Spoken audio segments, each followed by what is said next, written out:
Hello everyone, welcome back in our online session. Standard 8 and subject maths. And today's topic is statistics. I'm Naina Gite ma'am, your maths teacher. What is statistic? Statistic क्या है पहले समझ लो अच्छे से. उसे हिंदी में सांख्यिकी कहा जाता है, यानी कि संख्याओं का अभ्यास, स्टडी. न्यूमेरिकल मतलब नंबर्स का जो स्टडी होता है जिस ब्रांच में, दैट इज स्टैटिस्टिक्स. ये भी एक मैथ्स की ब्रांच है. इसमें क्या होता है कि आपको कुछ कलेक्शंस मिलता है, यानी कि डेटा, किसी संदर्भ में जानकारी मिलती है, लेकिन वो न्यूमेरिकल वैल्यू में होती है, नंबर्स में होती है. फॉर एग्जांपल, किसी के एज के संदर्भ में हो, किसी के मास के संदर्भ में हो, किसी के हाइट के संदर्भ में हो, एक्सेट्रा. तो उस संदर्भ में आपको कलेक्शन मिलता है, उसके ऊपर आपको स्टडी करना. Means you have to collect the given data, then present it well, then analysis करना है उसको. इस सभी का जो स्टडी किया जाता है जिस ब्रांच में, उसी ब्रांच को स्टैटिस्टिक कहा जाता है. So we can define statistic is a branch of mathematics that deals with the scientific collection, organization, presentation, and after presentation analysis, and last, interpretation of numerical data in order to obtain useful and meaningful information.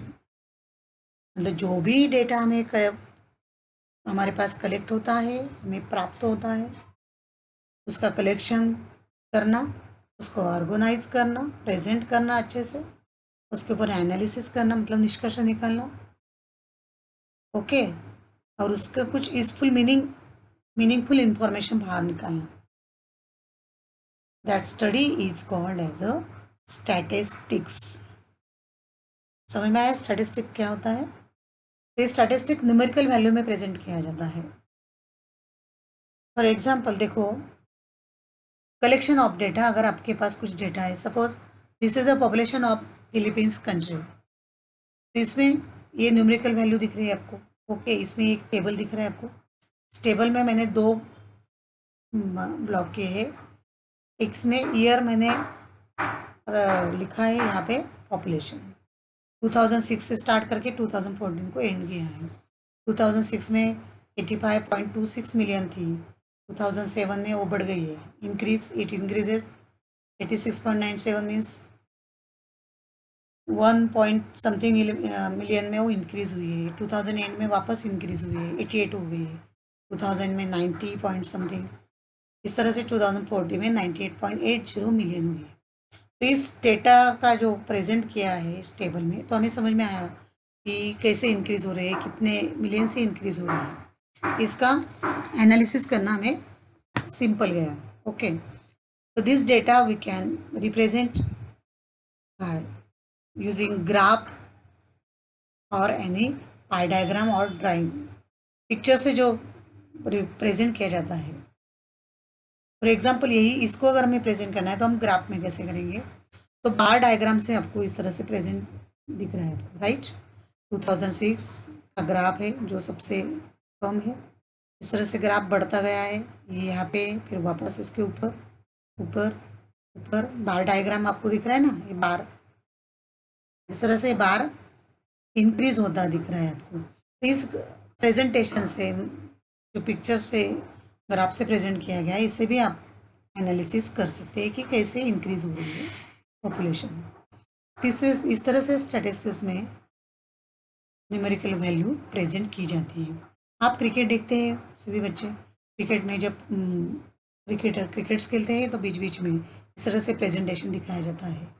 मतलब running का average दिखाया जाता है, bowling का, wickets कैसे गिरी है और score कैसे बढ़ रहा है, इस तरह से कम हो रहा है बढ़ रहा है.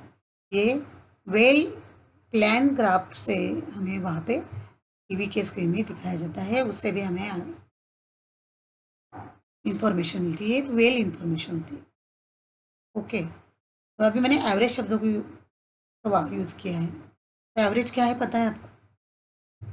इसी संदर्भ में एवरेज निकालना। फॉर एग्जांपल, अगर आपके क्लास में कुछ बच्चे हैं, उनके मार्क्स का अगर हमें एवरेज निकालना है, कुछ टेस्ट लिया 10 मार्क्स का, 10 मार्क्स का टेस्ट लिया है, तो उसके जैसे 10 मार्क्स का पेपर है, 20 बच्चों ने दिया है, 20 बच्चों को कितने मार्क्स प्राप्त हुए? सभी को तो एक साथ मार्क्स 10 आउट ऑफ 10 तो नहीं मिलने वाले, या 5 आउट ऑफ 10 तो नहीं मिलने वाले, या किसी को 0 होगा, किसी को 5 होगा, किसी को 2 होगा, किसी को 3, किसी को 10, किसी को 9 एक्सेट्रा। तो उसका अगर एवरेज निकालना है तो हम क्या करते हैं, उनका सबको समेशन करते हैं, यानी कि एडिशन करते हैं। ओके, इस तरह से एवरेज निकाला जाता है। सो स्टैटिस्टिक में हम एवरेज शब्द का भी यूज़ करने वाले हैं, आगे एग्जांपल में देखेंगे। तो इस तरह से स्टैटिस्टिक क्या है समझ में आया कि collection, organisation, presentation and description of given sample data. तो एवरेज जो होता है, तो sum of all numbers upon number of item in the set. 10 student का हमारे पास मार्क्स है 20 में से, वो सभी को हम ऐड करेंगे, उसका समेशन निकालेंगे, सम यानी कि एडिशन। तो सम करेंगे, जैसे किसी को 5, किसी को 8, किसी को 10, आगे एग्जांपल लेने वाले हैं हम लोग। Upon all number of student कितने थे? 10। सो एवरेज का फॉर्मूला क्या है हमारा? Average is equal to sum of all numbers upon number of item in the set. तो इसी एवरेज को स्टैटिस्टिक में मीन कहा जाता है। क्या कहा जाता है? Mean. Average is also known as a mean. Mean यानी कि मध्यम, बीच वाला। जैसे 20 स्टूडेंट को 10 में से जो मार्क्स मिले हैं, उनका मीन क्या है, मतलब एवरेज कितना आया है? 15 आया है, 12 आया है, 11 आया है, 10 आया है, etcetera. So we can define mean as the average of a group of numbers. जो एवरेज का फॉर्मूला वही मीन का फॉर्मूला होगा। So the average of a group of number is mean. एक छोटा एग्जांपल मैंने यहाँ पे दिया है, 2, 5, 2, 1, 5। ये कुछ नंबर्स मैंने दिए हैं कि टोटल नंबर्स कितने? 1, 2, 3, 4, 5। तो उसको मुझे ऐड करना है। 2 + 5 7, 7 + 2 9, 9 + 1 10, 10 + 5 15/3 करेंगे हम लोग। 15/3, 3 से डिवाइड किए, सॉरी 5 से डिवाइड किया, 5 3 ज़ा 15, तो मीन आएगा हमारा 3। मतलब ये जो 5 नंबर दिए, इनका मीन होगा 3, मतलब मध्य उसका 3 होगा। ओके, इस तरह से मीन को निकाला जाता है। अभी ये छोटे नंबर से तो ये पॉसिबल हुआ, लेकिन जब नंबर्स बढ़ते जाएंगे, आपका डेटा बढ़ाएगा, इंक्रीज होगा, बिगर होगा। सो ये this method is not easy. तो ये हमें इस मेथड से नहीं जाना पड़ेगा। देन हम वहाँ पे कुछ फॉर्मूला यूज़ करेंगे to find out the mean. Okay, वो क्या है अगले सेशन में देखेंगे।